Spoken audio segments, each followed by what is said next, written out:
Where the wine? All right, good afternoon, everyone. Thank you so much for joining us. For our participants joining online, please take a quick look at this slide in the Zoom guidance for how to access the Spanish interpretation audio channel as needed. But for everyone in the room and all of you online, good afternoon and welcome to the 4th California Deep Ocean DDT Community Meeting. My name is Dr. Amalia Almada from the USC Sea Grant Program, and we're thrilled to welcome over 250 attendees online and on USC's campus today. So a few quick reminders. This meeting is being recorded and we have Spanish interpretation and captions available for the online audience. And we welcome questions during our Q&A sessions, but feel free to post technical Zoom questions in the chat anytime. We open with acknowledging the Indigenous peoples who for millennia have lived, thrived, and stewarded the lands and waters in this region. Under their reciprocal care, the ecosystems were healthy. We pay our respects to the Gabrielino Tongva, as well as the neighboring tribes, the Chumash, Tataviam, Serrano, Kawiye, Luiseño, Achimem, and Kumiye nations who still have deep kinship to their traditional homelands and all life therein. Thank you. We have a lot of people to thank, but just to keep it brief, we want to start with thank yous to the California State Water Resources Control Board and the National Oceanic and Atmospheric Administration for funding the research presented today. Thank you to our speakers for their continued commitment to making their research accessible to public audiences through events like today's.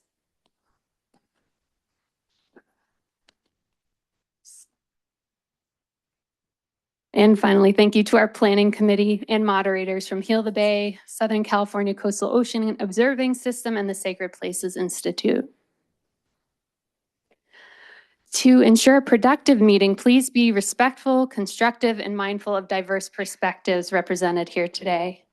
Please also note that many of the projects presented today are ongoing and findings are preliminary until the research is complete and published. We'll start with a quick background presentation followed by 3 research panels. Following the panels, we have several community updates about DDT engagement opportunities. We'll wrap up with a brief feedback survey that we ask all attendees to complete. Your input is very valuable for Sea Grant. And now here to set the stage, Dr. Lian Guo from California Sea Grant will explain why our region has a particularly complex history and legacy of DDT contamination. Thank you. Thanks, Amalia. Hello, everyone. My name is Lian Guo. I am the Research Program Supervisor for California Sea Grant. I'm pleased to be here with you today. California's deep waters hide a legacy of ocean disposal of things we didn't want anymore. This included, from the 1930s until the early 1970s, legal dumping of domestic, industrial, and military waste at 14 deep water disposal sites. Very little is known about the history of this deep ocean disposal and how it could be impacting our communities and environment today. We're here to focus on just one of the many things dumped off of Southern California, the pesticide DDT. While early investigations suggested DDT industrial waste may have been containerized in barrels such as the one pictured here, we now know the unfortunate reality that DDT waste was mostly bulk dumped directly into the water. DDT was once considered a miracle insecticide because it was so effective, well thought to be harmless to humans, as you can see on this truck.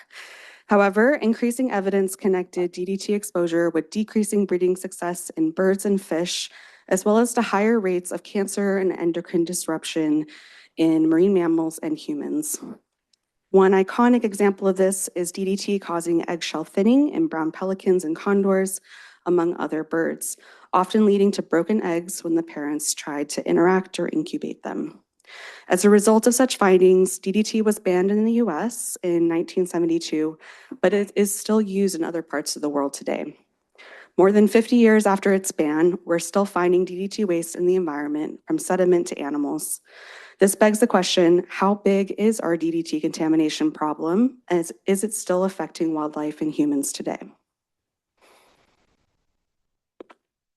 With ongoing research, some of which was done by the researchers you'll be hearing from today, we know of several major areas of DDT contamination in the near and offshore ocean in Southern California. This includes 17 square miles of the Palos Verdes Shelf, as shown in this map on the left, that was designated as an EPA Superfund site resulting from DDT waste disposed by the Montrose chemical plant through local sewers and ultimately wastewater outfalls. DDT and other chemical waste products were also transported via ships and disposed of en route to and at designated deep ocean disposal sites, shown in the square over on the bottom left, such as the San Pedro and Santa Monica basins. The figure at the top of the screen shows a distribution of DDT compounds in the top 10 centimeters of sediment in the ocean basin between Los Angeles and Catalina Island, where warmer colors indicate higher DDT detection. While it's clear that there is still persistent DDT contamination throughout the basins, the full extent of DDT ocean contamination in Southern California waters has yet to be determined. Another important suite of questions are what the potential impacts this scale of contamination could have on our coastal humans and wildlife. Since additional attention was brought to the many unknowns regarding deep ocean DDT, there's been building momentum to build a better understanding. The Coastal Chlorocontamination Conference and Sea Grant's Deep Ocean DDT Research Needs Assessment Workshop brought together diverse groups to share information and identify critical research needs around deep ocean DDT. These spaces fostered collaborations among researchers and a clear synthesized understanding of what research would be needed to understand deep ocean contamination and impacts in California. A series of research funding investments have followed, now totaling $17.6 million in federal funding and $5.6 million in state funding. The researchers who have been funded by this work are addressing some of the most critical questions, including where DDT contamination can be found in the deep ocean environment, whether it is entering and affecting the food web, and what risks it might pose to humans. Today's community meeting is the fourth Sea Grant has hosted and will feature synthesis talks sharing the latest information directly from the researchers who are doing the work. Today's meeting is structured in 3 panels. Each panel will begin with a 15-minute synthesis talk that's been co-developed by the researchers on the panel, followed by 15 minutes of Q&A with all the panelists. First up, we have researchers will be talking about where is the DDT, as in where it's been found and where it might be moving. The second panel will explore potential impacts of deep ocean DDT to organisms all the way from those living in deep ocean sediments to coastal birds. And our final panel will focus on the potential public health considerations, such as fish being consumed by local anglers. With that, we'll conclude our introduction and we'll move into our first panel. Oh, not yet.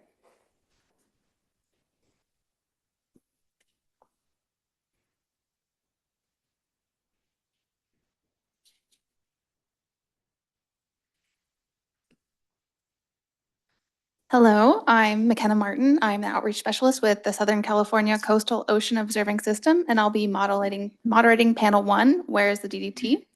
I'd like to welcome up Professor Dave Valentine, who will be presenting the synthesis talk, representing the work of panelists including Dr. Saulo Soares, Professor Will Barrelson, Professor Uwe Send, Dr. Ryan McCarthy, and Dr. Douglas Sweeney. So welcome, Dave.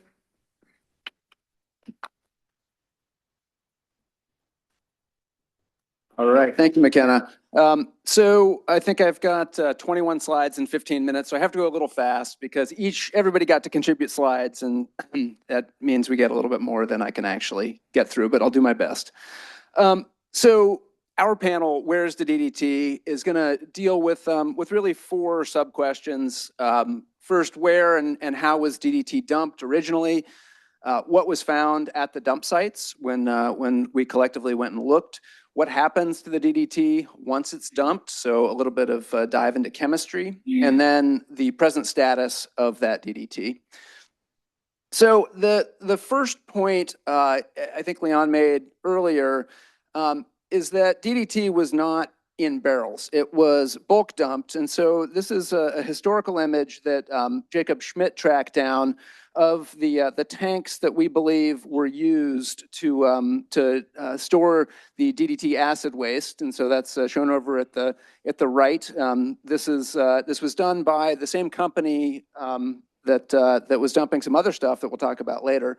But this company had a contract with Montrose to dispose of their acid waste directly from the synthesis of the DDT. It would get trucked down to the harbor, berth 115, Port of LA Long Beach, which is where this picture was taken, pumped into those tanks. That barge would be dragged out to sea, and they would pump all of that DDT-bearing acid waste directly into the surface water at something like 3 to 5 gallons per second. For some time, we thought that happened at dump sites. So I've shown here a heat map. Sorry, Tina, can you see? A heat map with DDT concentrations between LA and Catalina Island. Also shown are dump sites 1 and 2. And really the main point of this is that we had these two types of disposal that were happening. One that we heard about coming off of the continental shelf through wastewater discharge, and another from offshore disposal. And what we see here is that between that combination of two sources, that there was DDT that spread well beyond the bounds of either the shelf or the dump sites. We have very broad coverage of DDT and some of its daughter products throughout this region that we call the San Pedro Basin. The quantity, this is about a 300 square mile area, and it has about a 1/4 pound per acre of DDT residue sitting on the seabed today. So I have a video to show the time course of how this changed over time. So in the sampling that happens, we as scientists will take sediment cores that relate back in time. So what's happening at the modern is captured right at the seabed, at the interface, and as you go down, you go back in time. So you can look at the chemistry back in time. You can combine that in a spatial sense to get heat maps that you can then go and look back in time on. So I'm going to show that in a second. At left is DDT, at right is DDE. Somehow we lost our labels in transfer. But the two keys, and I may play this twice, are those two compounds. DDD is in the middle. So this is by decades, 1945, 55. You can see the offshore dumping on the left. And then as there's less deposition occurring into the 60s, 70s, 80s, you still see that there's more deposition of DDE that seems to be associated with the Palos Verdes shelf happening over time. I'm going to play that one more time so that everybody has a chance to key in on those features. So DDT on the left, DDE on the right. Offshore dumping peaks right in the 1950s. And then what we see is mainly things coming off of the continental shelf, the Palos Verdes shelf, in the form of DDE. So the main take-home point being that this offshore disposal was mainly DDT and DDD. It happened mainly in the 1950s, probably from the 40s to the 60s. And that deposition that occurred after that seems to be primarily coming from the continental shelf, and that progressed through the 1970s. And they take different chemical forms, which means that we have a chance at distinguishing them, both in this case in space and time, but also chemically.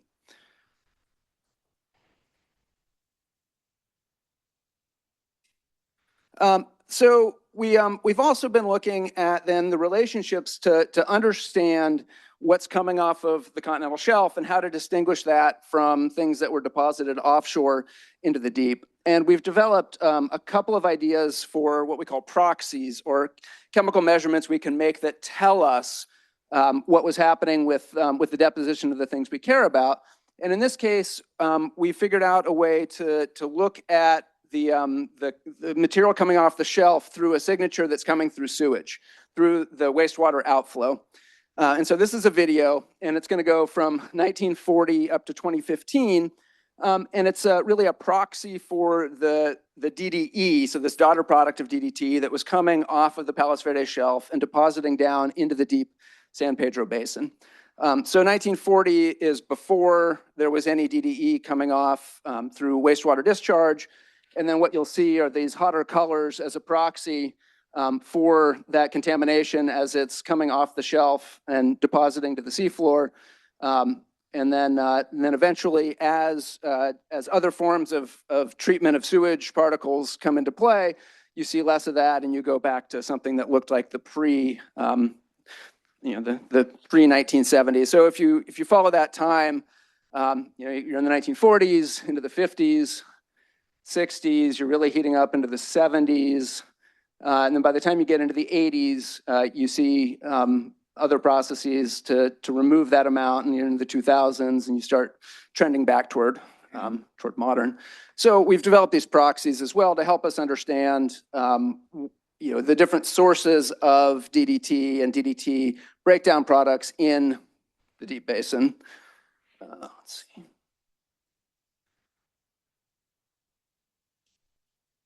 Okay, so that was coming from my lab, and then the rest of this talk we're gonna go through some of these other key points. So we're on point 2, what was found at the dump sites, and this is coming from Eric Terrell and Sophia Merrifield and Ryan McCarthy and their group down at Scripps.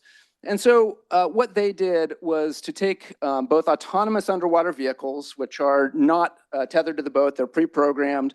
They'll go down near the seafloor and make measurements based on the sensor package that you've loaded inside of them. They ran surveys, and you can see these are their survey grids with their survey lines throughout here. They also sent down a remotely operated vehicle, which is tethered and has video, and you can see what you're doing. And those are sort of the drunken sailor patterns like this, where they're just cruising around the seafloor from spot to spot. And so the data that comes out of this, there's a couple of very useful data streams. One is that using these autonomous vehicles, you can use a variety of acoustic methods that can identify objects on the seafloor. You can also identify textures in the seafloor. And so I think we have some of that. So this is an example of an object that would have been identified by AUV. And then they go down later with the remotely operated vehicle, which allows them to truth what they're seeing with video. And so so what they found was quite a few objects that littered the seafloor. There's something like 150-something thousand objects down there, 153, I forget the exact number, but roughly 150,000 objects that they identified in these areas, most of which are man-made. And what they found were a whole series of lines between Catalina and the mainland that had these kinds of objects, which turned out to be disused military munitions, smoke floats, things that were dumped by the military, presumably on their way back into port after World War II.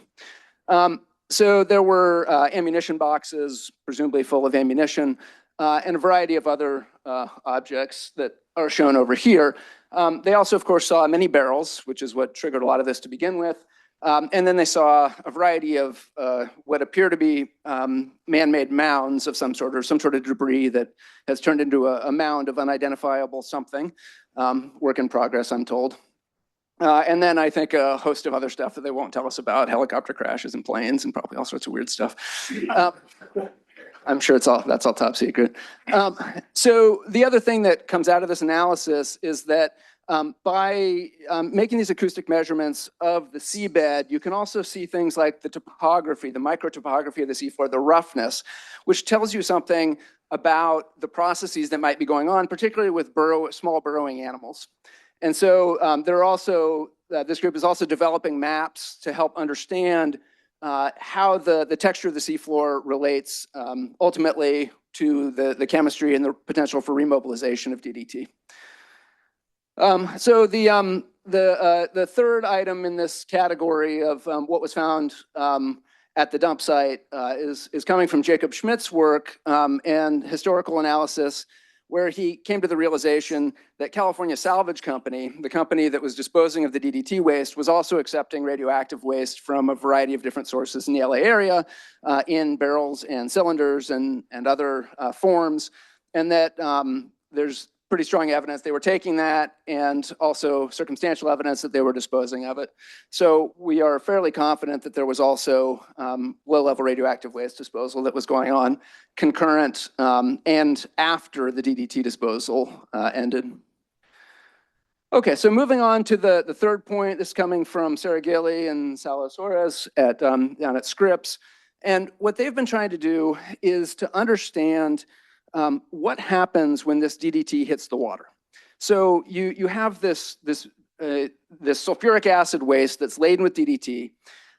You pump that into the surface ocean, and physically, where does that go and what does it do? We see that a lot of it ends up in the seafloor, but it doesn't seem to go straight down. So in what way are ocean physics interacting with the DDT compounds to move them around and lead to the ultimate deposits that we measure today? And so they do this by developing models in which they're using the actual currents of the ocean and putting in, numerically putting in particles, and I think that 162,000 of them in this particular simulation. And they're giving these particles reasonable properties. In this case, it might have to do with how quickly it sinks. Turns out that's one of the really important factors. That larger particles tend to sink very quickly. So that's the 1 millimeter per second. I know fast, right? 1 millimeter per second. That's like a centimeter every 10 seconds. That's just smoking. It's like an inch every 25.4 seconds. You know, it's really moving. So when that's the case, and you have sinking rates like that, then your DDT tends to end up nearby where you disposed of it. Uh-oh. Okay. Oh boy, 3 minutes.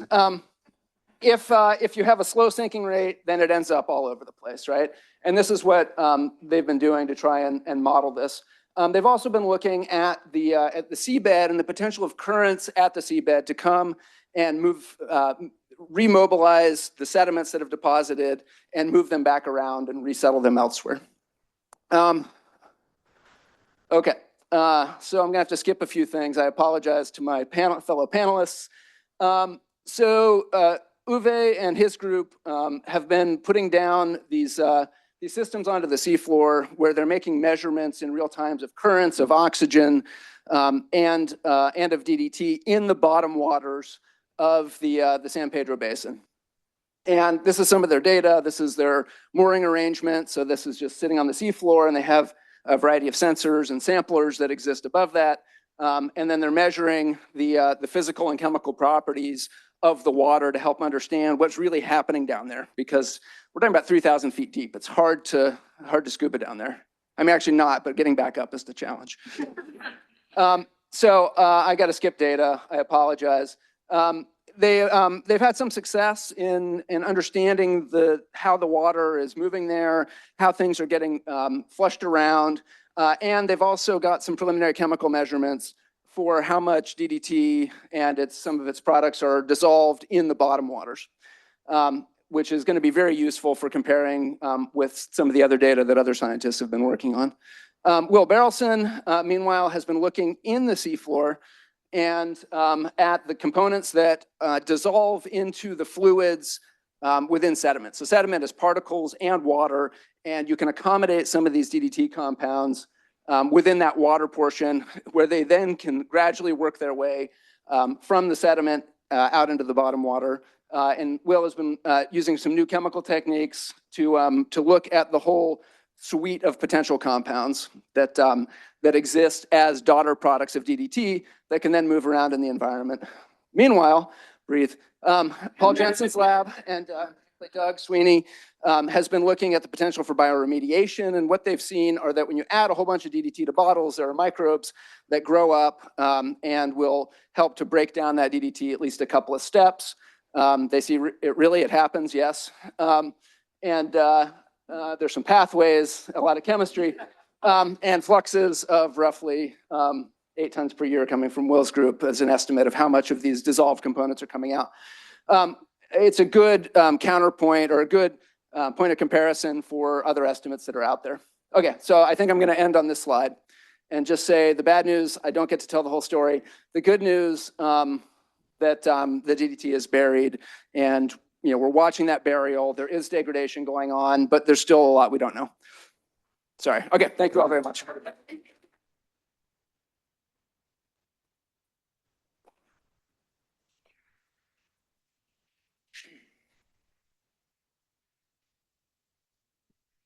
Thank you, Dave. I'd like to welcome up the panelists for the 15-minute Q&A session. So if everyone from panel 1 could come up to the front, be great.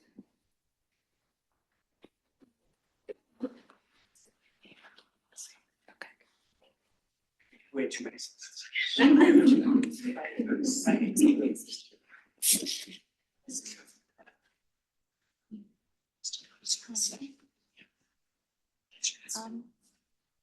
Since Dave wasn't able to get to everyone's work, if anyone has like a 1 or 2 sentence takeaway from their work that they want to make sure that everyone here is able to hear about, feel free to do so, or we'll go straight into questions.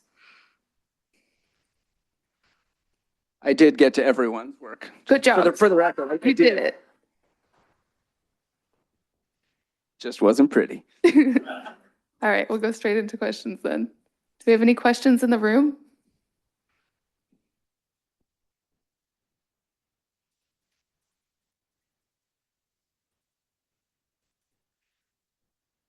Online? Okay, it's been fun. All right, since we have 15 minutes, does there any of the panelists want to share anything from their work, their main takeaways from their years and years toiling away at this problem? I guess for me, it was that when there's organisms that there are certain organisms that are in the sediments that are capable of degrading these compounds. And so we are seeing some degradation. I think some of the research that's needed is to understand how the various breakdown products are then broken down. So I tested only one of the DDT compounds, and there's a large number, as we saw from some of those slides from Will's group, that we have no idea how these organisms are breaking them down or what their capabilities are, or if it's even the same organisms that I saw. So really the issue is that we need more funding to test more compounds, more organisms. So I think that's the biggest takeaway. The other thing that's really interesting is if we start to mess with these sediments, as we spoke earlier, with laying undersea cables, doing any oil and gas drilling, is we're going to end up putting a lot of these contaminated sediments up into the water column where these compounds are going to become a bigger deal. As we saw from the talk just now, these sediments are, we're looking at centimeters and inches below the surface where they're not interacting very much with the biology. But a few organisms are digging them up. So we need to be really careful about what we do in these areas. Thank you. Looks like we have some questions in the audience.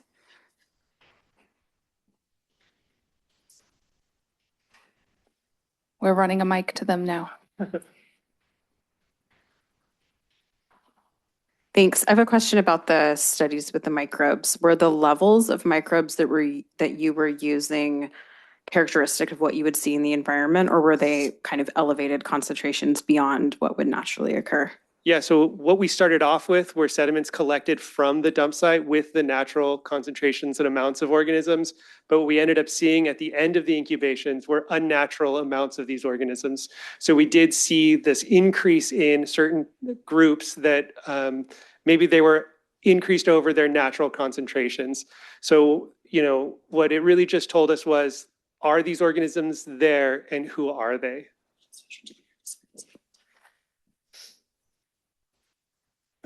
Good follow-up here. So the question is, we've seen in the environment that the rate of degradation in the sediments is extremely slow, with a half-life on the order of a century. And so obviously what you're seeing in your mesocosms is, very, very different than that. And so big differences in temperature, big differences in pressure. Who knows what else? I'm sure you do. I don't.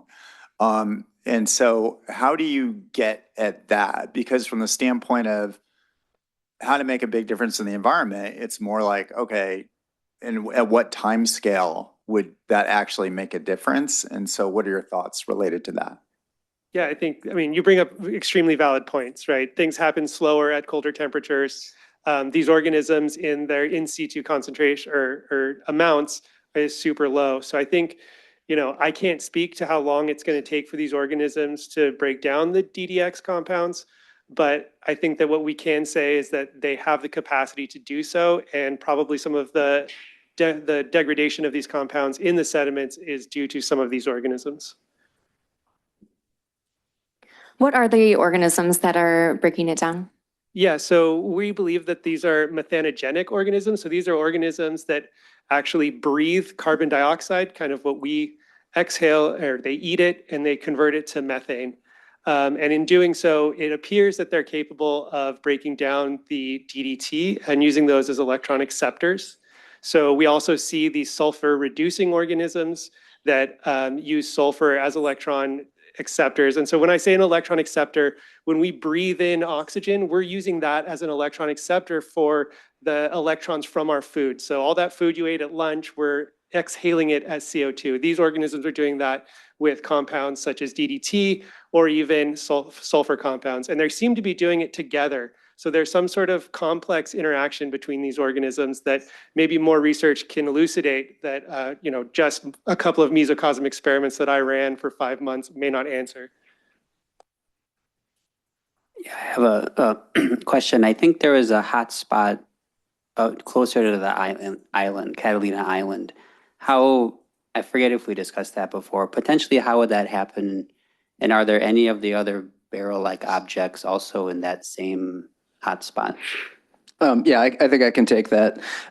So yes, there is a hotspot of DDT, DDX concentration that is a little bit north of Catalina. There's two, one that's north and east, one that's north and west. I think you're talking about the north and east one. And the way that we're interpreting those hotspots right now is that when the disposal happened, all of those little particles that contain DDT fell to the seafloor. And in that area, there's a steep slope. It's actually a canyon. And basically, those particles gravitationally fell their way down the canyon and then transported through the canyon down into the deep and then concentrated themselves at the head of the canyon or the base of the canyon. So it's really a physical mechanism of, it's almost like a watershed. When it rains, the water ends up all coming to one place at the head of the river. And so the same kind of thing happens with particle transport. And so we think that that's really what is creating that particular phenomenon. We see it in a couple of places where there's canyons. Great. We have some questions online. Yeah, so one online is, can you expand on the finding briefly mentioned about the 8,000 tons flux of DDX from the sediment to the water column? Yeah, 8 tons. 8 tons. 8. 8x flux. Which is still a large amount. So this was a calculation that is a fairly common geochemistry approach that we take. When there's something concentrated in one location, like a party at your house, everybody ends up in the kitchen, right? When there's a concentration of things, they tend to diffuse away from that area towards lower concentration. And that's a predictable stochastic process. So we use that calculation. There's more soluble DDT below the surface within the mud, within the pore waters, than there is in the water that's overlying the mud. So that DDT, those compounds will diffuse out of the pore water into the ocean with time. And we can calculate that rate based on what we measured, and we get this extraordinary amount, 8 tons of these compounds diffusing out of the mud back into the ocean. There are caveats to these calculations, but it's, as Dave has said, it sets a number, a target, which is a big number.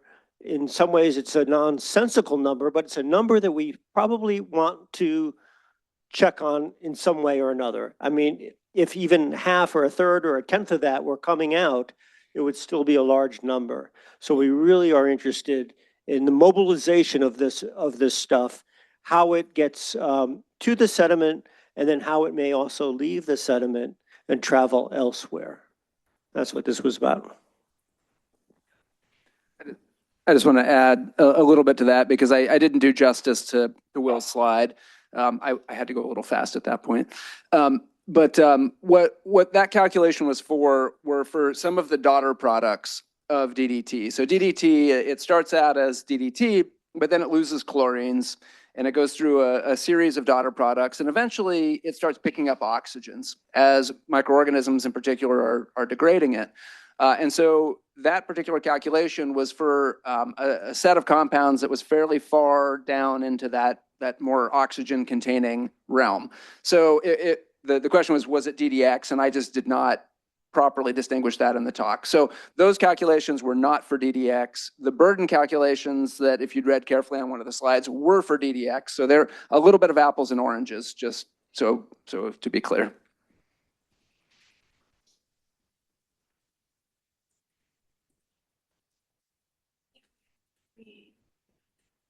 Okay, we have time for one last question. We had one about,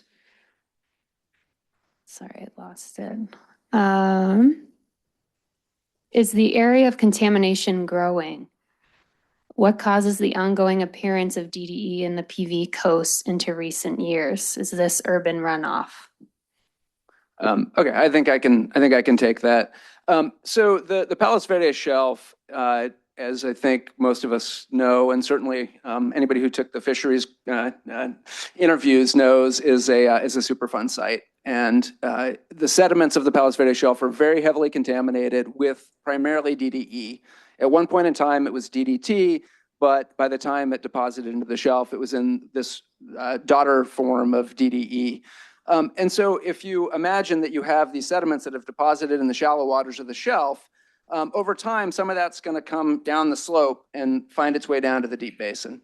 And so that's what we think is happening, is that there's just transport across the shelf and then down the slope that is depositing. And when you look at the maps, you can see it's very tightly associated with that slope. So it looks like it belongs there. When we look at it chemically, it shows chemical similarities to the sediments of the Palos Verdes Shelf. And so I think it seems like a pretty strong case that DDE that is continuing to appear is appearing because it's coming off of the Palos Verdes Shelf and working its way down to the deeper ocean. It came from DDT originally. Yeah. It came from DDT. Runoff today. No, yeah. So the second half of the question, thanks, Will, is is it runoff today? No, this is stuff that we think came out of the sewage pipes, out of the wastewater discharge system, up through into the 1970s, deposited on the shelf, and then has since been gradually working its way off the shelf to the deep ocean. Great. Thank you so much to all of our panelists, and especially to Dave, who had the Herculean task of encompassing all of these amazing research projects. And also, I would like to mention that it's the largest panel, so he had the largest amount of data to go over. So congrats to him for doing that. And also, thank you so much to our panelists for staying and helping explain that research. So thank you so much.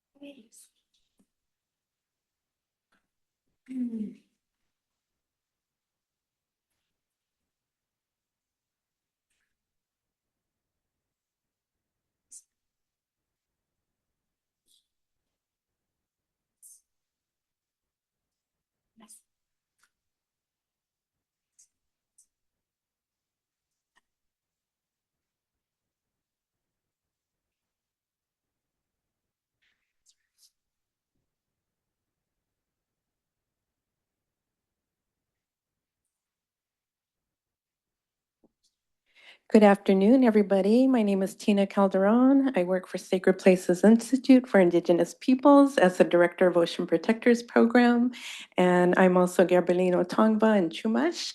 I have the honor of moderating panel 2, and we're going to begin with our synthesis speaker, Professor Unha Ho, and then we'll be bringing up our panelists, Dr. Charlotte Seed and Rema Garcia.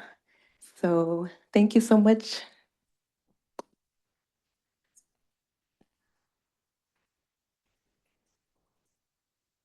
Okay, thank you so much, Tina, for introducing me and also our panels. Okay, so I'm going to give a talk about some updates about what are the potential impacts to sea life. We synthesized the talk from my group, my project, mostly state funded, and also some of portionally federal funded as well. And then also UCSD, SIO, federally funded projects updates together. So we made a synthesis talk today. So what do we want to assess? What do we want to know, about this subject? First, we want to start with that. What is the DDT?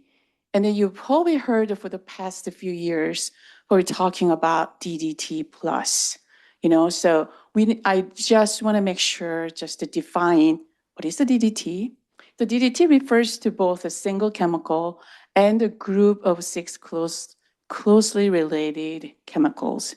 So DDT, DDE, there's a DDD. So the previous talk, Dave Valentine talked about DDX, so that DDX refers to 6 compounds, which have been studied quite a bit, for several decades.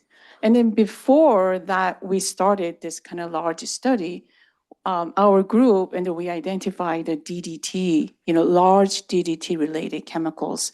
That is up to 45 DDT-related compounds. We found them in the bottlenose dolphin blubbers from Southern California Bight. That was the kind of like the first time that, wow, there are so many chemicals associated with the DDT and with different chemical structures. And this kind of like a right panel, you can see the examples of the structures, okay? Most studies are focused on this kind of DDX, this like 6 compounds mostly, but there's a lot of questions about what about DDT plus? That was one of the main questions. So here, the dump sites, and then now the Berkeley dump of all the DDT waste in the Southern California Bight. And then we have a huge source, of the DDT from the Palos Verdes. That's very well known. And then we have a now offshore dumping. And then the questions are like, what sea lives are impacted by them? That was what we wanted to know. And we wanted to know what actually the organisms are there in the deep down in the ocean, in the bottom of the food web. And also, what about the upper food web? So we're sort of kind of trying to look at some overall this deep ocean related food web and what are the organisms are impacted by this DDT pollution. The second question is that, what about these chemicals? They're going to, we know that DDTs, one of the DDTs, like why DDT is important, is they are a group of persistent organic pollutants. So what that means, they're persistent environments, and they're bioaccumulated. Bioaccumulated means they're entering to the food web. You're here in the ocean, is from the sediments to the organisms. And then more importantly, they transfer to the upper trophic level organisms. But the problem is that the concentrations exponentially increase. That is biomagnification. The questions are here, are they all individual DDT plus compounds biomagnifying? They're gonna be similarly. Okay, we know that para DDE, which is one of the most major compound in the DDT, is very, very biomagnifying. But what about the other chemicals? What about the other DDT plus compounds? We don't know yet. What about the chemical profile? So I mentioned that we found 45 DDT related compounds in the bottlenose dolphin blubbers from Southern California Bight before this project began. Are they going to be all same in the other organisms? Do we going to see this all 45, or do we going to see more? That was another question as well. So here's a progress and the results. The first second projects came from the Scripps oceanography UCSD SIO projects. And then this is our acknowledgement first of those, all the people who participated in the project. So this project is the very, very bottom of the deep ocean, where the dump sites were, where all the DDTs were bulk dumped, that area, what kind of organisms are actually there. So the Greg and the Charlotte, they compiled all these organisms, in this deep ocean from there. So what they did, they collected invertebrates from sediments or attached to waste bedders during 4 expeditions, 2021 to 2024. And they photographed and they preserved the specimens, and then they sequenced all the DNAs. And then this is very important because identifying these animals can help connect these DDT plus levels to any existing knowledge of their feeding mode and predators.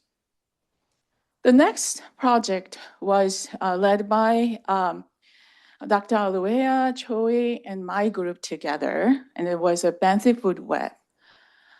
First of all, one of the questions is DDT plus present in deep ocean food webs around the offshore dump sites today? So what happens is that there is a DDT pollution in the deep ocean. How are all the food web is gonna be impacted? Is gonna be the DDT is gonna stay in the deep ocean in the bottom of the sediments, and only the organisms are affected by them?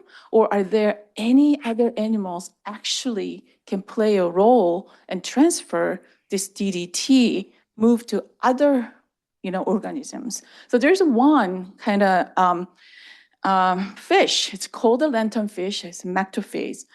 It's this is living in the deep ocean, but it's moving in the vertical. So it's from the pelagic to the mesopelagic. It's kind of connects to the 2 food webs. So for example, this fish can play the role and actually transport DDT from much larger vertically in the food web. And one of our studies found was that in the deep ocean that we found DDT, the concentration, DDT plus concentration from the bulk zooplankton to these 2 more upper levels of the organisms, we see the concentrations increased. It's kind of a trend of the biomagnification. But when we quantified the other non-DDT chlorinated persistent compounds, we don't see them. So it's possibly, the DDT plus is much more biomagnifying, or it's possibly more related to the deep ocean as a source. This study that we published, what we found was DDT plus present in several compartments of the mesopelagic food web.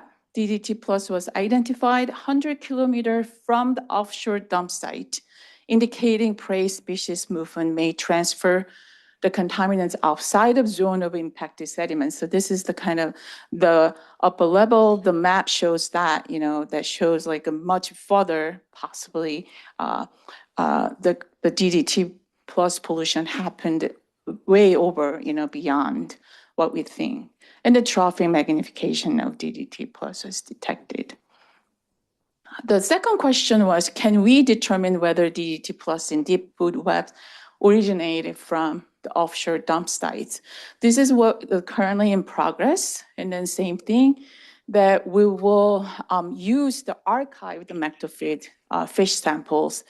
And then those are the temporally we can actually measure, all the temporally archived mactophage samples. We can measure what's the DDT plus concentrations. So this is currently in progress, and data analysis in progress as well. And then also these mactophage samples and other biota collected in different locations so that we can also compare their spatial distribution as well. The third project that I like to update, it's our group in San Diego State Universities, and then with a multiple collaborator institutions. This is we're looking at the upper level of the food web. What is DDT plus distribution in the upper food web in Southern California bite? So this is right. Diagram is quite simplified, but you sort of like think about like a DDT is biomagnifying. Those circles and shows the size of the DDT concentration you can think about. You're going through the food web, the concentration is really increasing. To do the work, we actually used a lot of archived samples, and also we collected samples as well. We cannot cover all the upper food webs in the Southern California bite, which is impossible, but we are able to do quite a bit of biota samples. In total, 511 samples. You can see the fish, and then seabirds, and then some marine mammals, and then California condors.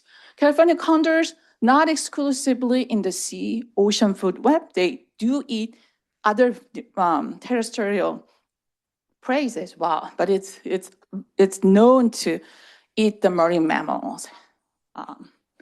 So we, as a part of our project, as one of the development, we are able to develop a method, quantitative method, chemical analysis method for DDT plus. We could not cover all 45 DDT plus because it has a lot of other components, but we're able to do 13 compounds, including the 6 known DDT compounds and the additional 7 compounds. However, for the biota samples, through the sample cleanup, everything, we had to remove 2 analytes, which I can explain later, hopefully. So anyway, so we focused on 11 DDT plus compounds, and we measured the PCB and PBDs. PCBs are pretty well known, persistent organic pollutants, which was also legacy contaminant. And then PBDs is a flame retardants, which is much later contaminants. So those 2 groups, the 2 classes we measured because it's for comparison. It could help us to understand the behaviors of the DDT plus. Okay, so biomagnification, can we see that? So it's hard to look at it, but the y-axis is the exponential scale, okay? And then x-axis are the sample species. X-axis represents from the fish to, we can see the sea lion, and then seabirds, and then condor. Overall, we can see the DDT plus is always much higher than PCB and PBDs consistently every species. Second, we see the concentration is going up through the species. The species actually increase in the trapping level. So we think it's definitely biomagnifying as a class. If we're looking at an individual DDT plus, and then of course, we found that these 6 DDT compounds, which are very well known, we see them all across the species of samples. But additionally, we see these 2 compounds, DDT plus compound, consistently pretty high concentrations. So if you look at that, those TCPM, DDMU, their concentrations sometimes are higher than known DDT compounds. This is what we found in all the species. It's a consistent finding, okay? And then we see, this is not a logarithm scale. This is just a raw concentration scale to see is the average concentration we put it in, what is this behavior through the species? The red line shows that, interestingly, the DDE, which is the known super biomagnifying compound, just like a TCPM, DDMU, very similarly behaving through this food web. So we think that this is very important chemicals, for continuously monitoring. Okay. One more thing is that we found that, so the TCPM was when we compared in the fish fillets and the fish liver, we did not find that in the fish fillets, but we found them in the fish liver. So that means is human consumption wildlife consumption can be quite different. So that is something important. Seabirds exposure, we see that three seabird species we compared: brown pelican, cormorant, common mule. Interestingly, of course, DDT plus always higher, but among the three species, we see that brown pelican was much lower concentration, but the other two bird species pretty high. We don't know why this is. We still are working on it.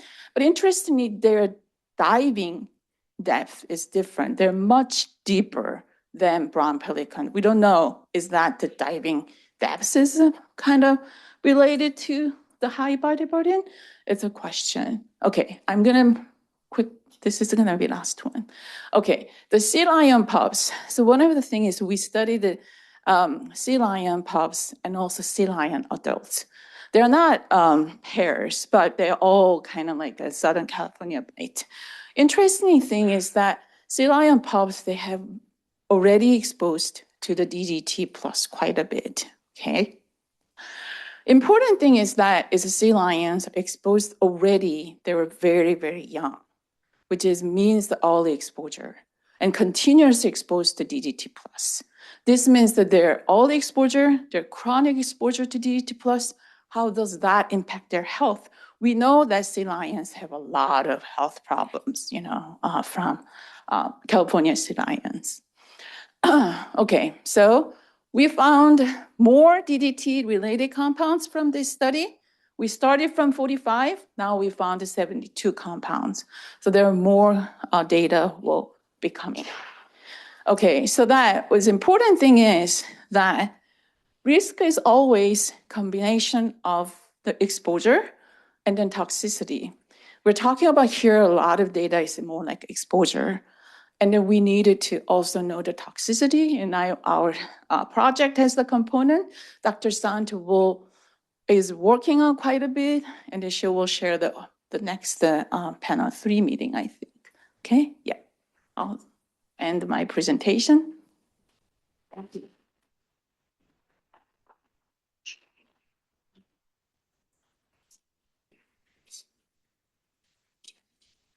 Thank you so much. And we're going to go ahead and ask our, Rama is here in person, right? Yeah.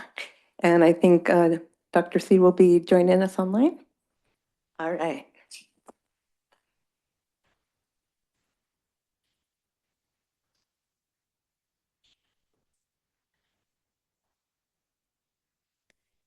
Thank you so much. And thank you for making it easy for us to understand, those of us who aren't scientists.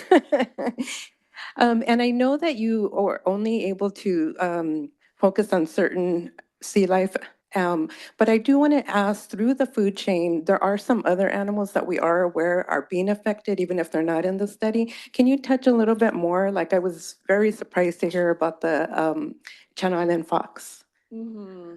Yeah, so one of the things, when we studied this DDT plus, in the food chains from Southern California bite, and I was contacted by one of the colleagues, and then was very interested in the fox in Channel Island, and then she.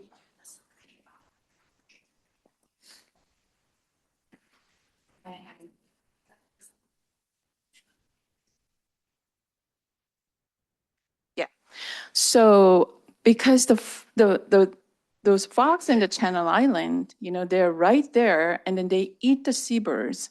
They actually can be exposed to DDT plus. And then I'm not sure, I'm not a biologist, but I think they have some problems in their health and then population or something like that. So it was something very interesting, but we did not include, but I think it was the expansion of the DDT to the wildlife, in terms of the exposure. It could be beyond what we think, So that's one thing I was pretty impressed. Yeah. Mm-hmm. And is there any other animals? Probably seabirds that we want to, because one of the data that it was very interesting to us. The condors, we had a study before we actually started this study. So we knew that condor had a their health effects, axial thinning and estrogenic reproductive problem with the DDT exposure. But what we are very surprised with the seabirds, their DDT plus levels are very high. So we're wondering about other seabirds as well. And actually, what actual problems is there? Is that something missing, that we haven't observed, or we did not actively looking for that problems? Yeah. Thank you. And then for our other panelists, is there anything within your studies and what you contributed to that you'd like to share that was not gone into in detail? I mean, Eun had a great job covering almost everything. Something I guess would be cool to add is we've also gone out to sea, and Eun mentioned there's a lower food web and there's also the upper food web, but we have gone and collected different types of fish through the different levels just to really understand what is in these fish, how does DDT move? That's what we're interested in seeing, and that's what we're working on currently. Charlotte? Great. I just wanted to add this is always like a very sobering subject. But what I've tried to think of one silver lining has been the discovery of new species of invertebrates that would have been otherwise completely overlooked. So the opportunity to sample these areas has brought to light these very humble creatures, but that have relatives around the world and in shallow waters. We never would have discovered them without diving deeper into this DDT study, and we hope that can be broadly helpful for conservation and monitoring. One of our new species, the little orange worm in one of the earlier slides, we discussed at the technical meeting, but for the public, we plan to name that in honor of Rachel Carson to really bring this story full circle. I mean, we can't undo the chemistry, but this opportunity for discovery, we hope can bring some more awareness. Beautiful, thank you. And we'll go ahead and offer any questions. Yeah, this is so interesting, especially for me, this story of the sea lions. The females are consistently lower concentration, and the explanation was that they might have been the same level as the male, but that they've delivered some of the DDT through milk to their young, giving the young a concentration, which if you add the young back to the mother equals the male. Is that exact? So females that are, lactating are getting rid of DDTs through that process? That's amazing. Yeah, that's very scientifically proven process to eliminate. I mean, it's not an eliminate process. It's important for nutrition, for the babies, but at the same time, they lose these chemicals, and because these chemicals are highly lipophilic, so that's the way. It's same for the humans too. Their children.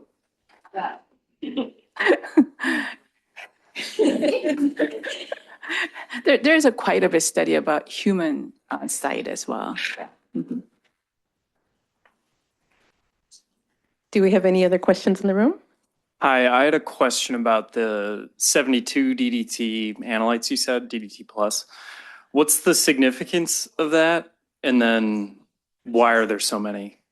Like significance, like is there super bad DDT now that there's 72 of them? What's the significance? Very, very good question. I couldn't cover it, because the length of the presentation, but in our technical session that the Nathan daughter presented, and also I mentioned the Carrie Sand, our toxicologist, the co-PI, the PI of the project, and her lab actually tested quite a bit of toxicity of individual DDT plus compound. Of course, we couldn't test 72 compounds. First of all, not all 72 compounds are commercially available. So she obtained 13 DDT plus compounds commercially available and tested them. And surprisingly, the TCPMOH, which is one of the DDT plus compounds, which was not really measured and much studied before, that was the most toxic chemical, So even though its composition, its concentration among the DDT plus, maybe the levels are low, but the toxicity is pretty high. You know, I show that what's the risk is that exposure level plus toxicity.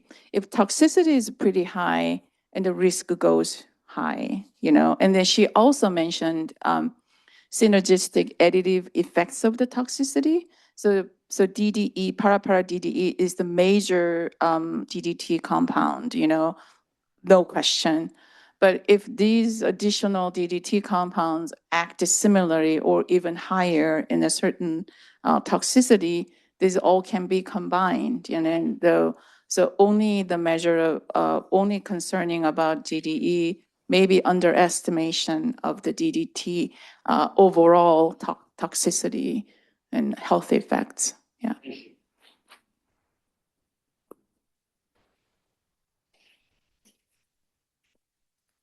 Thank you, Unha. That was a great overview talk. I have a question about the MERS and the cormorants versus the pelicans. And you know, in the 1960s and into the 70s, the pelican population, brown pelican population, in Southern California, completely tanked. You know, there were almost no nesting pairs that were successful.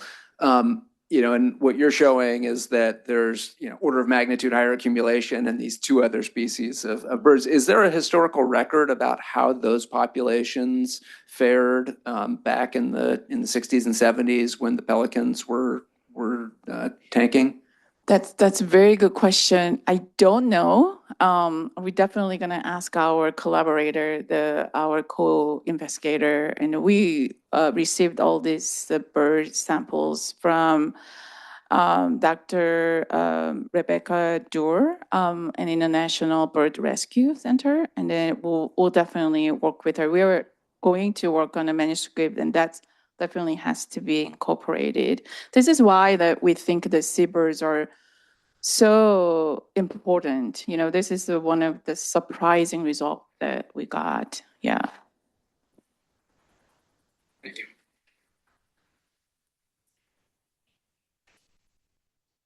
I have another question here.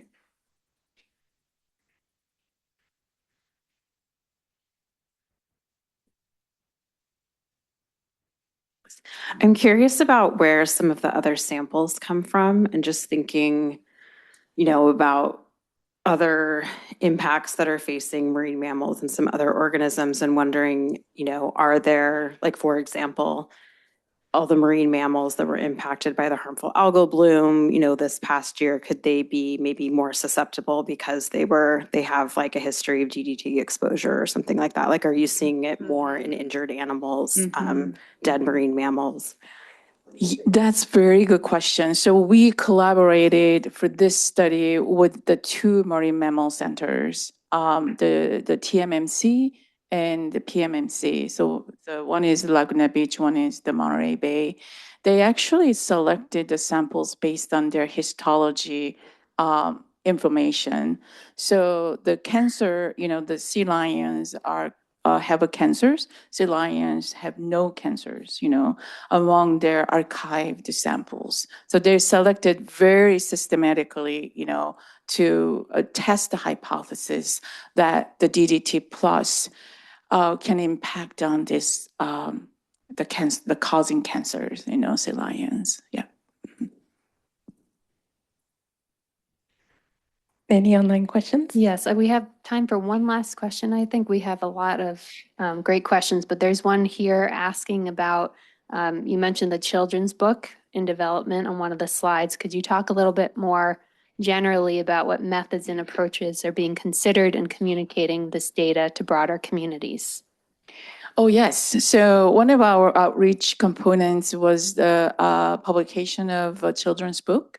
It was not really my idea. We were actually contacted by two artists, and one is a creative writer, and then the other is the professional artist of the sculpture and drawing and illustration.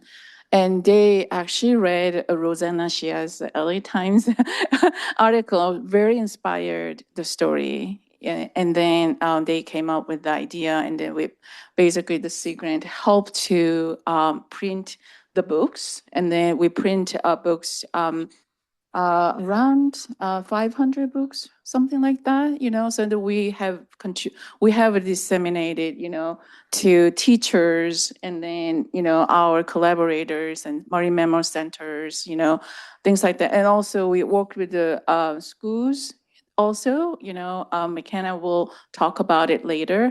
And so it's been very interesting and very meaningful work for us. Yeah. Mhm. I'll also add that I had the honor of meeting Gail and David at Walter Monk Day this past October. Our benthic invertebrate collection had an outreach booth, as did many organizations from Scripps. So we've been trying to weave this story into many narratives, both happy and sobering about the ocean. I believe many people here at this conference were also at Walter Monk Day and similar community events. But thank you for bringing that up. Outreach is really important to us. And thank you for joining online. Thank you both for being here, and we'll move on.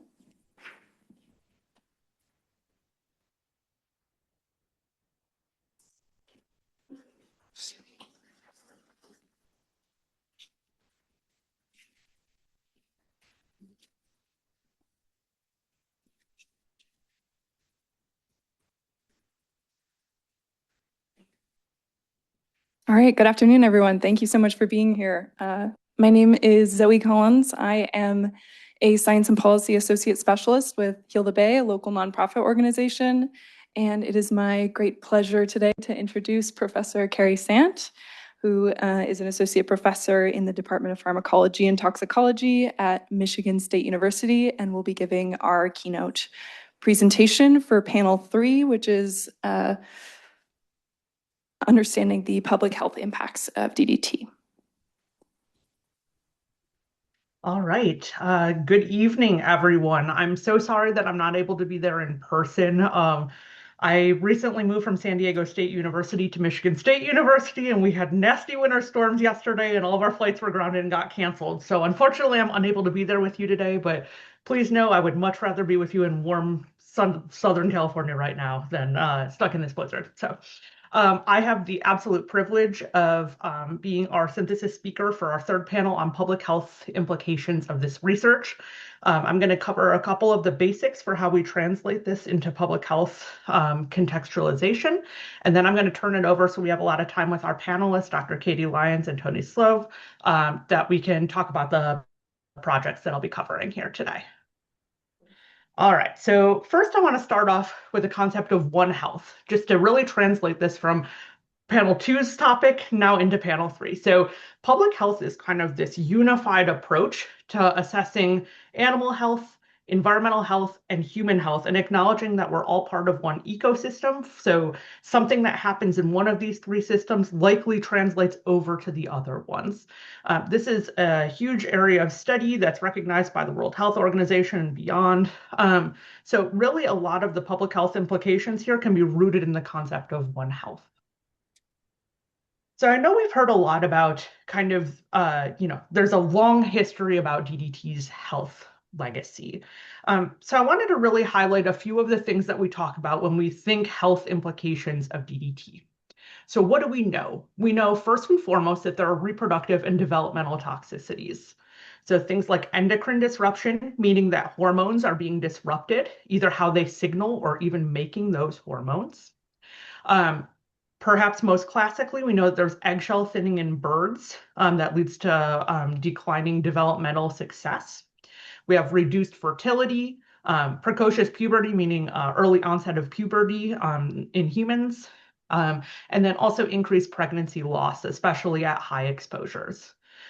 Beyond that, DDT is recognized as a probable human carcinogen by IARC, especially for breast and liver cancers. What does this mean? There's not enough human data because a lot of human health studies need to be done for something to be a class 1 carcinogen. But this means that the evidence in animals is overwhelming and supports that this is something that could induce cancer. So we know DDT is bad, right? When we talk about chemicals, we try to bin them as bad or okay, right? However, I want to go over this first principle of toxicology. I'm a toxicologist, and we talk about dose response all the time. This dapper gentleman here is Paracelsus, who is viewed as the father of toxicology, in a lot of ways medicine.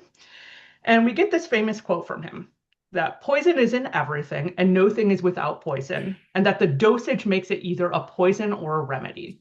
So in short, we say the dose makes the poison, and that's used colloquially because of this quote.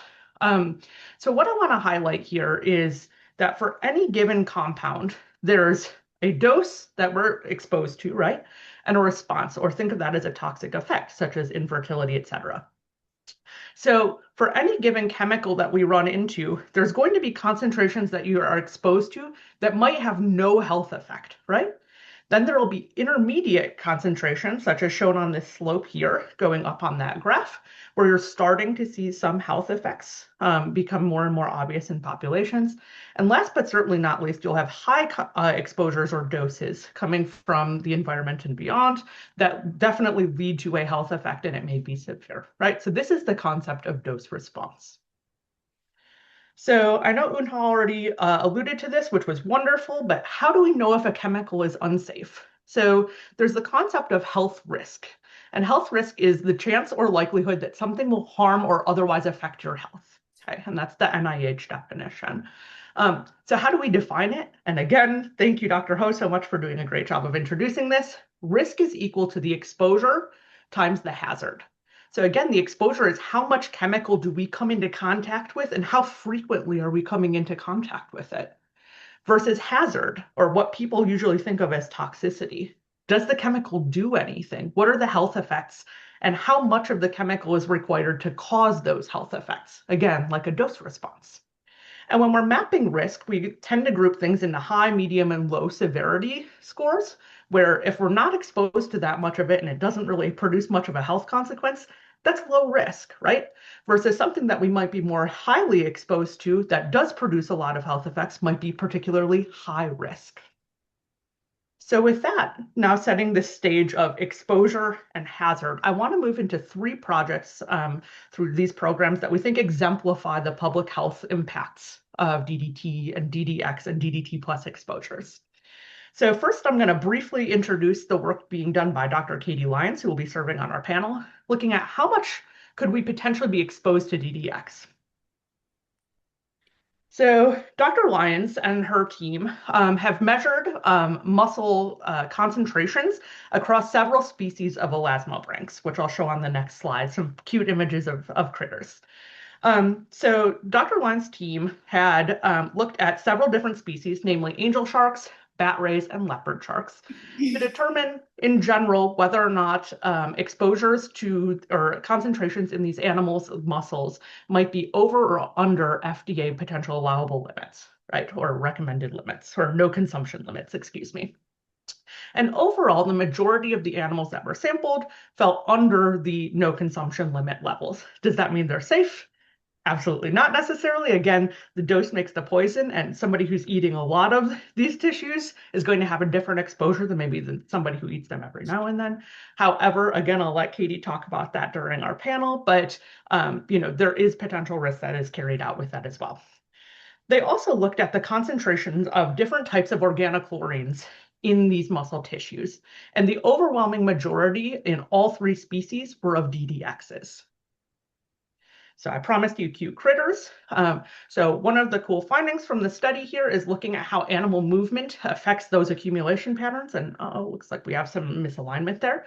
But of the 3 species, think of, they were able to look at whether or not these species had high or low mobility up and down the coast, but also whether they were staying in one interactive pattern near the coast, etc.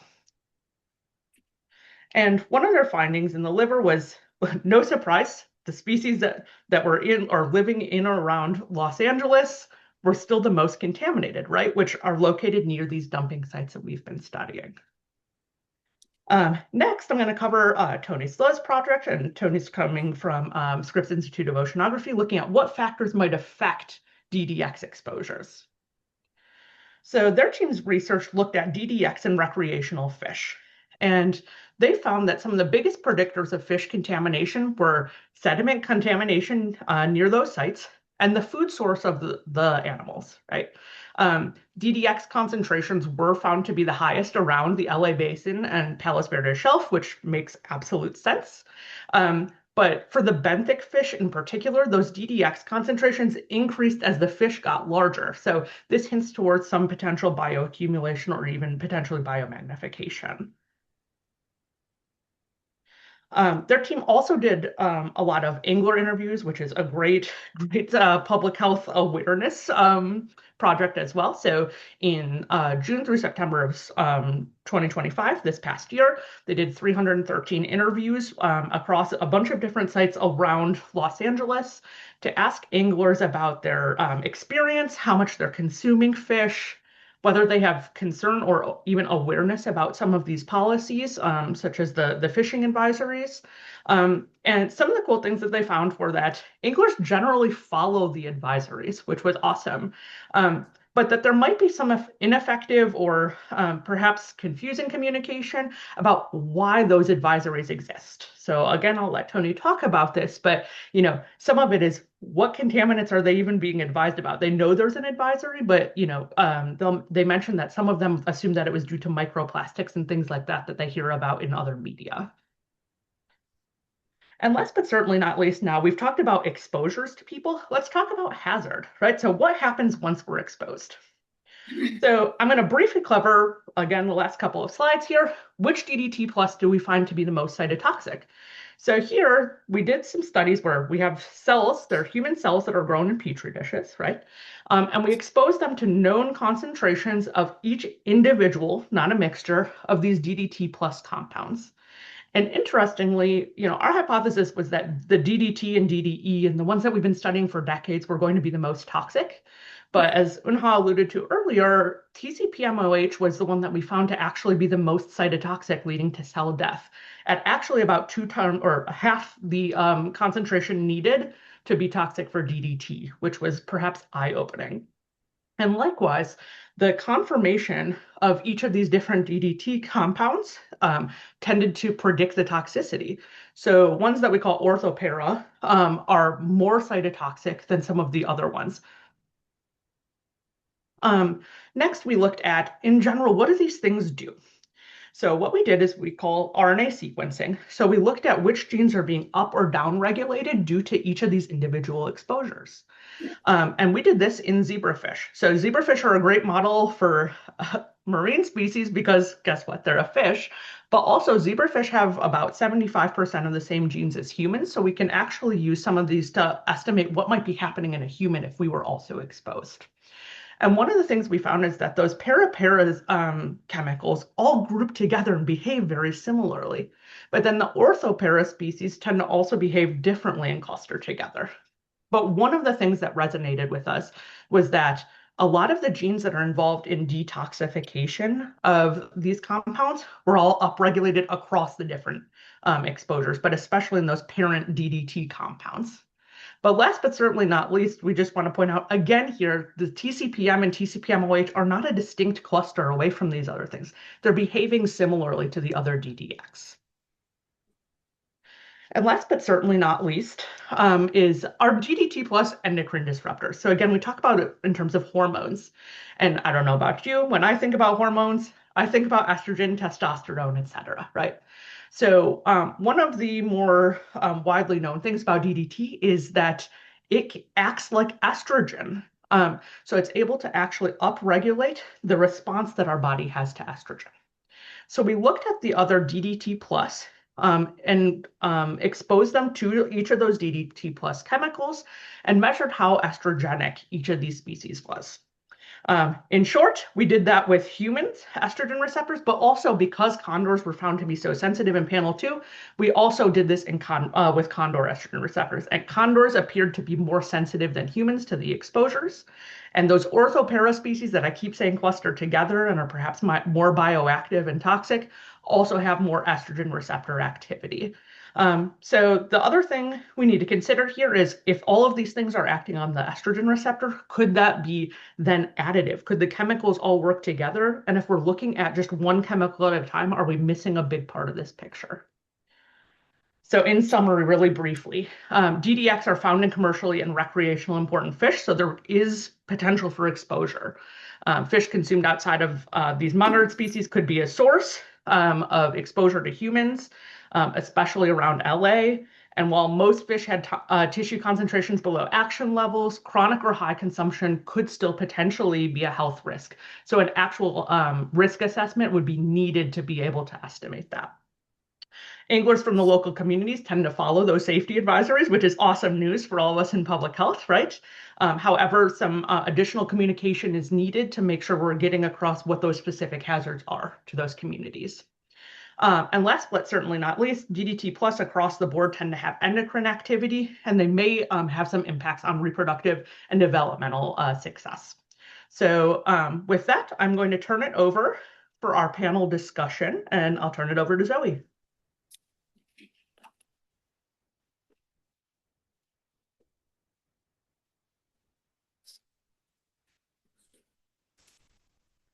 All right, thank you so much, Dr. Sant. I'd like to welcome our panelists. We have Tony Slew, who's a graduate student with UC San Diego's Scripps Institution of Oceanography, and Dr. Katie Lyons, who's a research scientist with California State University of Long Beach.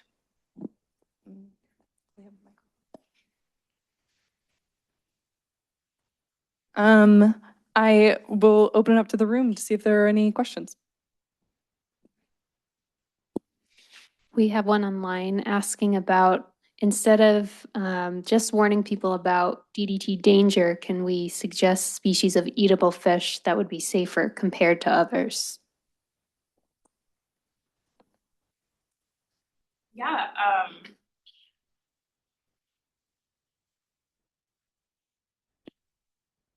Yes. Short answer, yes. There are consumption advisories that do that already, that recommend fish that are safer to eat and amounts of fish that are safer to eat. So yeah, there are suggestions out there for people who still want to eat fish for the health benefits, but want to be conscious of potential exposure to toxins.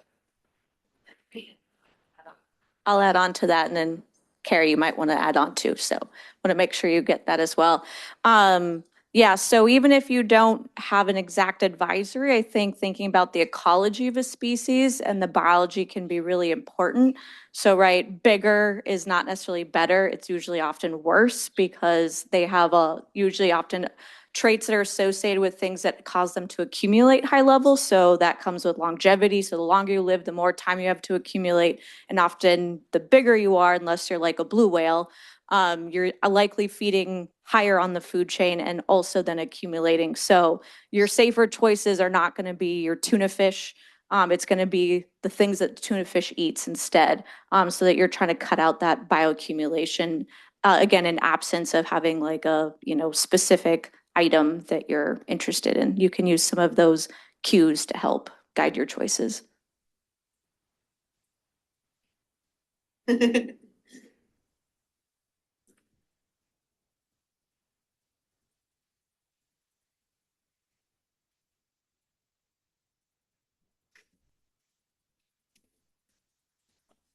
Yeah, hi. I think I saw it, but I don't remember it. You can remind me also. But it seems quite obvious, I guess, to me that the bottom feeding fish would be a very different story in terms of DDT accumulation than fish that were pelagic. Is it as clear cut as what I just said? Halibut and other bottom feeding fish are just going to suck up the DDT? Unfortunately, no. I wish the answer was yes, but fish do whatever they want. And in our study, we did look at kind of a range of bottom feeding fish, and the one fish that we found that actually had the lowest levels of DDT was sand dab, a flatfish, lives and eats in the sediment, but just didn't have a ton of DDT compared to other bigger pelagic fish. So I think specific things that they might be eating, trophic position, things like that, like what Katie was saying. Yeah, all of that is relevant too, but it's not as clear cut as benthic versus pelagic.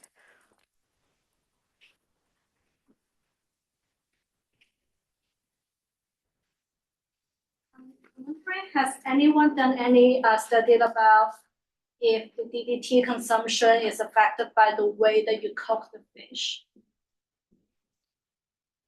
That's a great question. I'm not as familiar with that particular literature. There might be people in the room who are, so certainly like pipe up if that's you.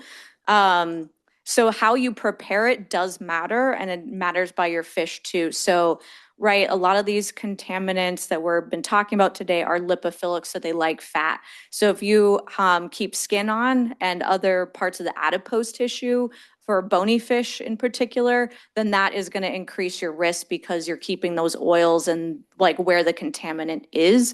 For elasmobranchs, they don't have that problem because they don't have adipose tissue. So they have very lean muscle, which tends to then, for at least these sorts of compounds, have lower levels. So you can't cook it out though.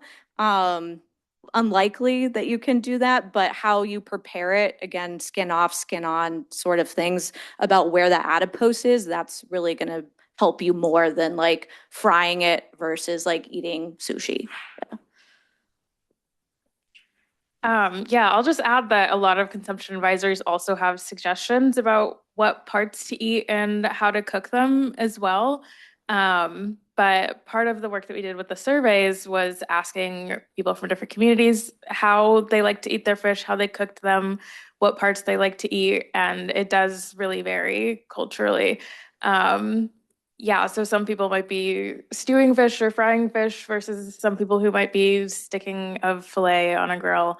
So yeah, that is something that's important to keep in mind when talking about fish consumption.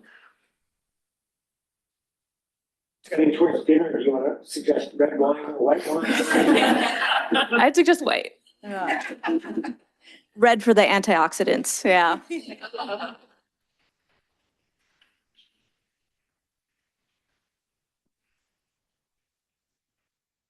How recent are the fish consumption advisories, and do you think they need to be updated?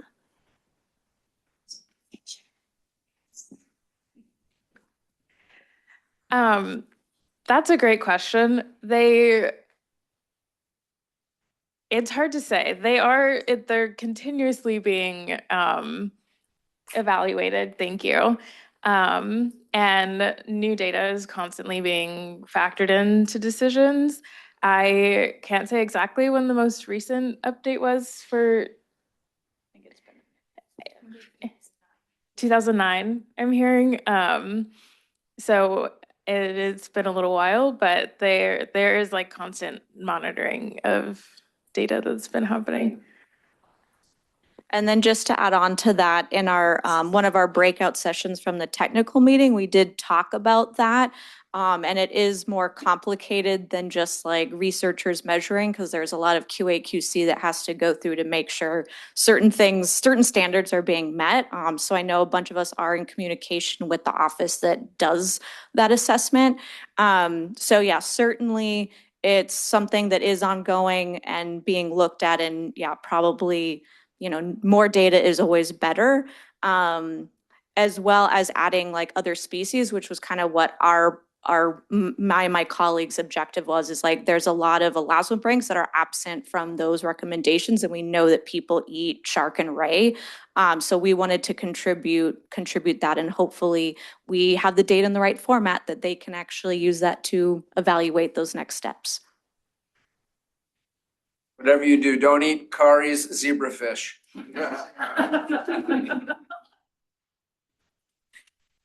Okay, we have a pre-registration question. So this might be pushing you all to go a little bit outside of the species you were looking at, but there was a question about what the potential impact or implications are for aquaculture farming or fisheries in the state. You can, yeah. Yeah, good question. So I mean, I think part of that is going to be a lot of the same things we're talking about, except obviously they're not probably eating wild, they're being fed food. So it's likely that that food is probably being tested itself. What they're picking up from the water is probably minimal, not nothing, but a lot of these things that we are discussing are ingested, so you have to get it from eating. So whatever they're being fed, will be important. And Kari, I don't, if you have anything to add or if you have. Yeah, I'll just chime in because I didn't get to present any of this data just for time constraints. But one of the things we did first with our zebrafish was we exposed them to concentrations of each of these and just looked, do their embryos and offspring die, right? Do they even hatch? And we found, especially for some of these compounds, reduced hatching success and mortality. So those maybe, just thinking big picture, you wouldn't want to have hatcheries or aquaculture near any of these sites where the exposures might be high enough to have those effects. Especially for fish, that's a very sensitive process that leads to that success, and the eggs are laid externally, right, for a lot of species. So they're being laid in potentially sediments and stuff that are around these areas. So just food for thought there, but there is potential for it to affect success and reproduction in these species. Just a comment to follow up on that, Kari, is that I'm not making this up.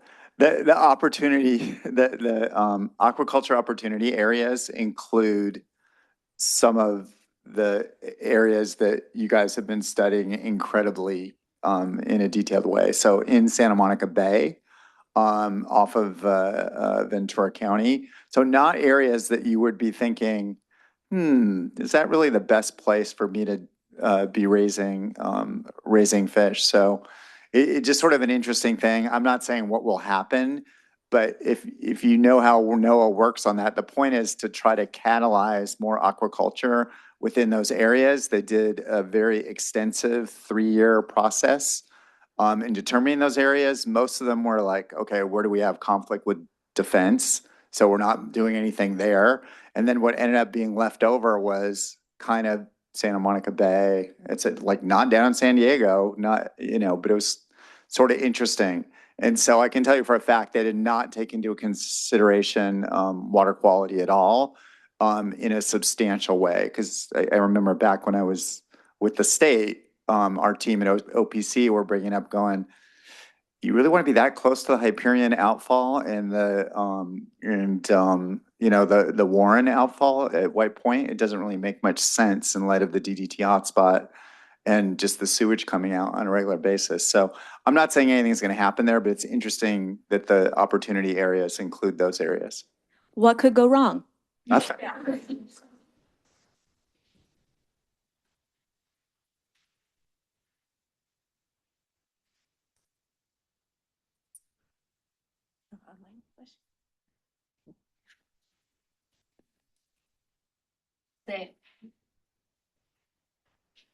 I will say, if you have opinions about the AOAs, some of their, they're still taking feedback, so feel free to chime in. I think, so we have a question from online. Do fish offload contaminants they've consumed in their eggs?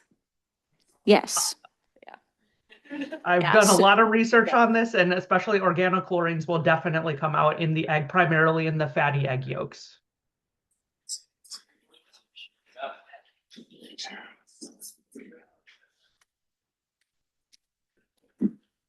Okay, one more question from registration. This has not been fact checked, but as the California Department of Fish and Wildlife has opened up unlimited depths to fishing for bottom dwelling species such as rockfish, sand dabs, and sablefish, is there any research, past, present, or future, to determine the levels of DDT contamination in such fish species? Yes, some of my research focuses on rockfish. We also have ongoing projects looking at sablefish and some other deep sea fish. And then, we've talked earlier today also about potential impacts of bottom trawling on kind of resuspending DDT. So yeah, that work is ongoing, but I would say there's nothing super concrete that I can share right now. But it does qualify as future. Yes, but it is future work that is happening.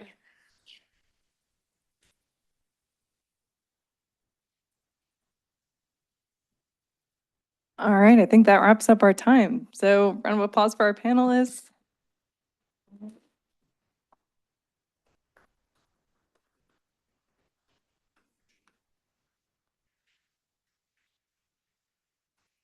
All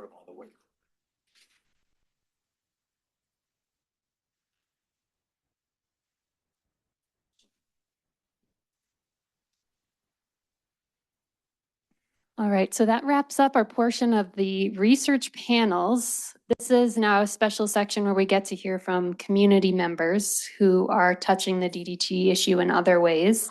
So we have 3 presentations, very brief presentations today. One from Heal the Bay. I think McKenna's going to come up and talk about the DDT children's book a little bit more.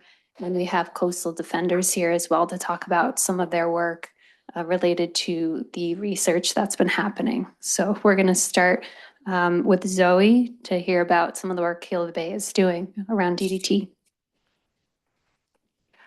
Our panel kind of teed me up very well for this. How many of you guys have ever been fishing on a pier here in Los Angeles? Yeah, there's some people.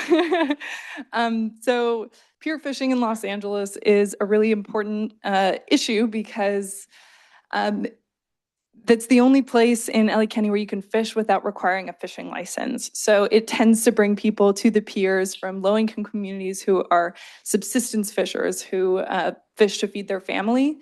And if you've been out to these piers, you might remember the sign with 5 fish species on it that sort of, it's a big do not eat sign, and it has like the white croaker, barred sand bass, all of the goods on it. And as we mentioned, those fish tissue health consumption advisories haven't been updated since 2009. So Heal the Bay has authored a petition that we've just launched to call the Office of Environmental Health and Hazard Assessment to update those fish tissue health consumption advisories to better reflect all of the work that we've heard about today. So please come see me. We have a table out front. You can come scan the QR code and sign our petition, and hopefully put some of this science into some policy action. Thank you.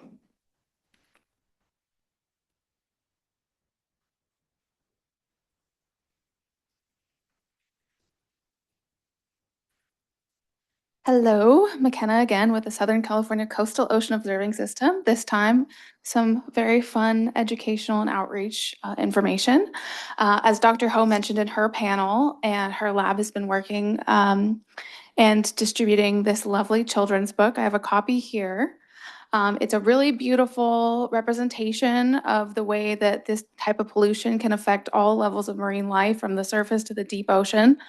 It is a great, beautifully illustrated book, and we have copies available for formal or informal educators. So if any part of this DDT story touched your heart in any way and you'd like to have some resources to share with children or anyone of any age, please feel free to come up to me and we can chat about this book.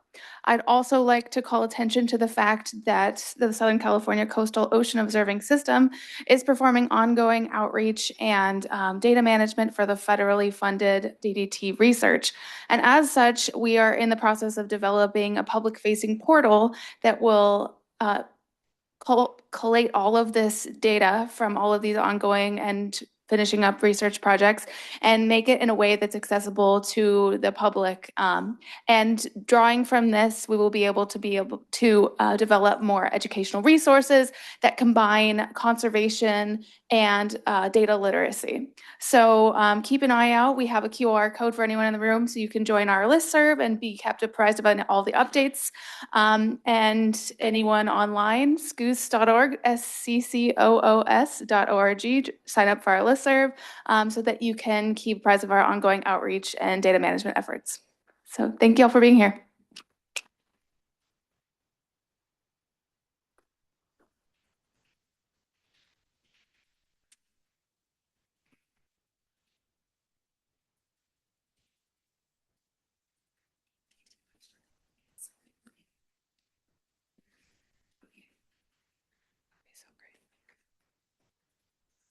You're not missing out on any super secret conversations there, but thank you for having them.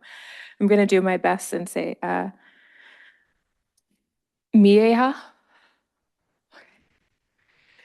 Hey, I wanted to Coach Jackson. Hi, my name is Coach Jackson. It's a wonderful day to be here in community with you on Tongva land.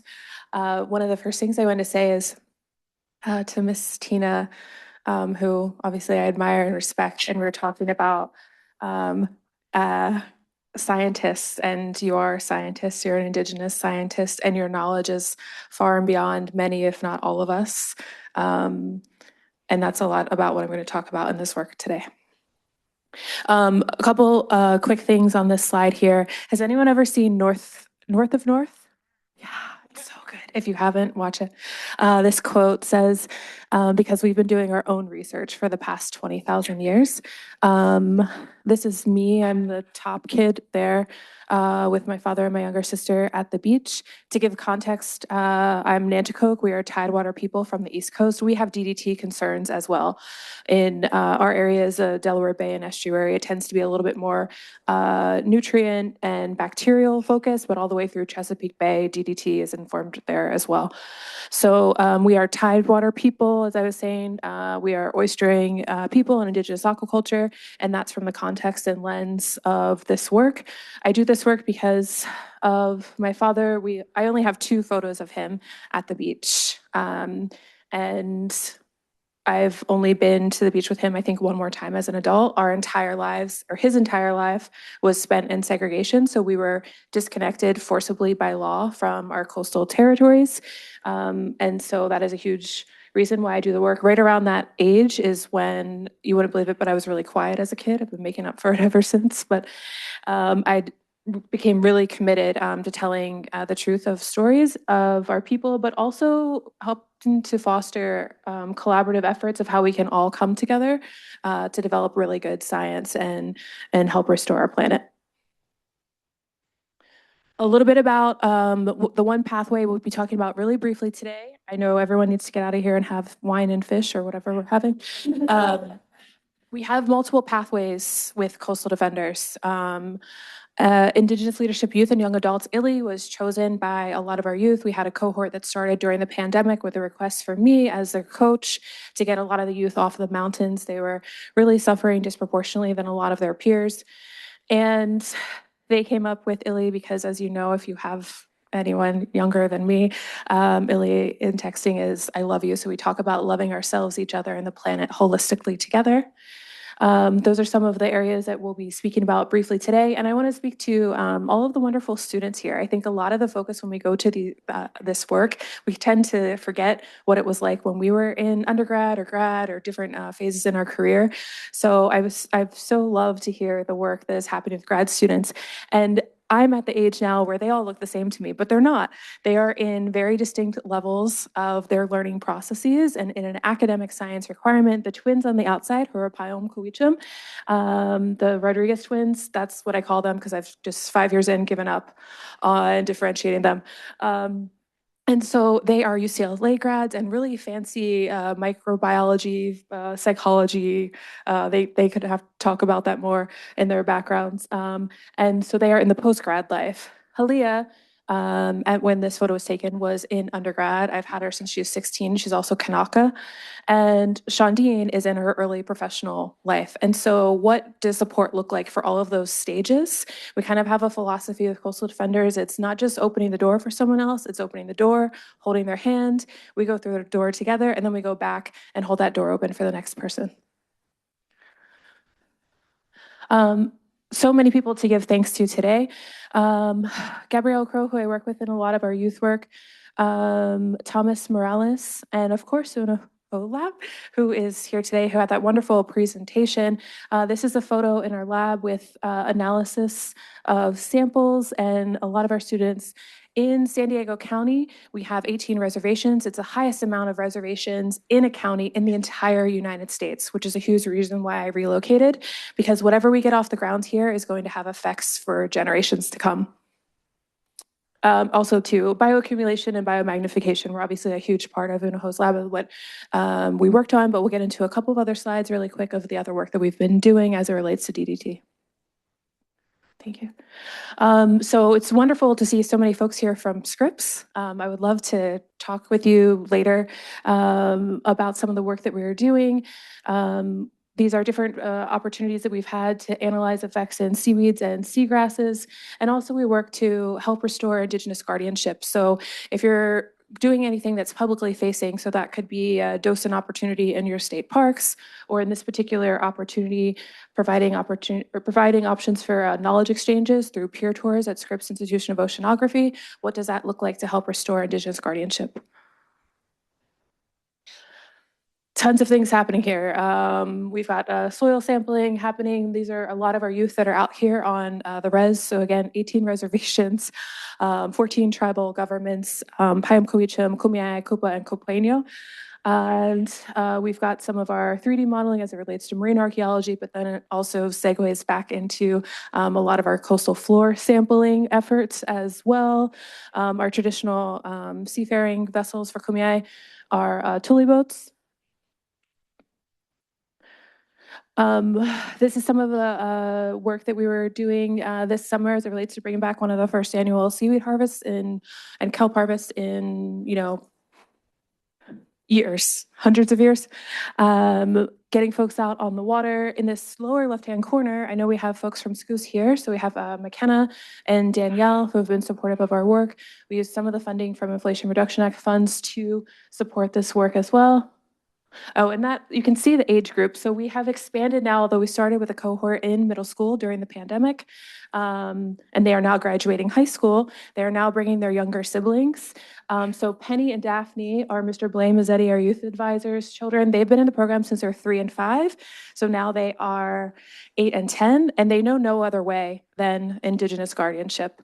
When we have these events also, it's not just for Indigenous folks if it's publicly facing, as long as protocols and permissions allow, everyone is invited to come with us. We can collectively learn together and bring people together. So we have grad students from Scripps that come with us as well. Same thing with SDSU.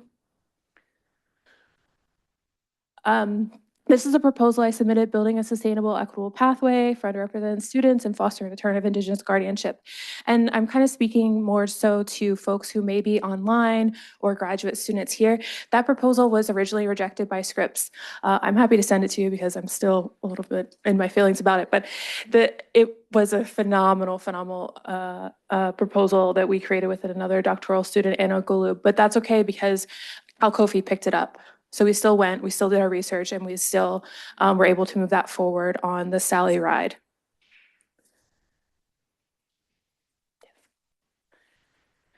It's important as we talk about Indigenous guardianship all throughout the state of California. Thank you. All throughout the state of California, you hear these objectives. So that comes from our various funding agencies, that comes from the state of California, that comes from California Department of Fish and Wildlife, that comes from marine protected areas.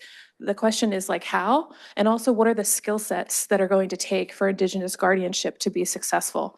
We have instituted programming. My background as a youth athletic coach initially is more so in track and field hockey. In the last 10 years, it's been more so focused on aquatics. So that's intro to water safety all the way through the end of the spectrum of scientific diving. And so when you think about scientific diving, again, with Indigenous folks, they have inner ear calcification. Folks in the African diaspora have inner ear calcification. This is just returning and helping reclaim their land and water stewardship birthrights.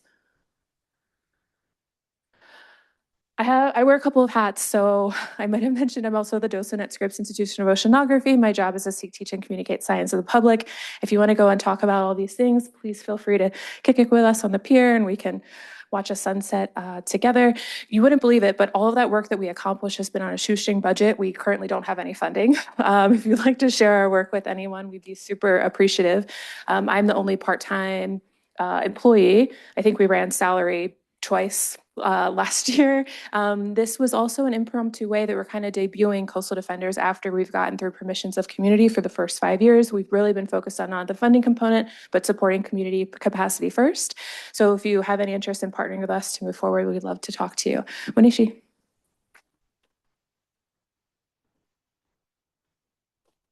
Thanks so much to our presenters and our community update section. Thank you all for joining us. I know it's been a long day for our technical meeting attendees, but we really appreciate the online audience, the people in the room. Our hope is that today will inspire further conversations, questions, and action. So today is not the end. It is the beginning in many ways.